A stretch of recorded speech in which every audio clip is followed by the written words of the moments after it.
Mga paraan para maging isang mahusay na programmer. Una, huwag agad tumalon sa advanced frameworks o libraries. Palaging unahin ang logic, data structures at algorithms. Tapos kapag malakas ka na sa fundamentals, madali kang makaka-adapt sa kahit anong bagong tech. Kasunod, gumawa ng maliit na projects, araw-araw o lingguhan, sapagkat dito, matututo kang mag-isip ng logic at mapapamiliarize mo ang tech na iyong ginagamit. Subukan mo din ang mga coding challenges sa mga online platform, katulad ng LeetCode, HackerRank at ang CodeWars. Kahit simpleng app o automation script, malaking tulong para mahasa ang utak mo. Lastly, alamin kung paano nag-iisip at nagsusulat ng code ang iba pang mga programmer.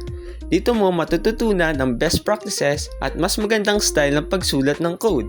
Hindi yung sobrang kalat na kung ano-anong variables ang iyong nilalagay. Yun lamang. Maraming salamat.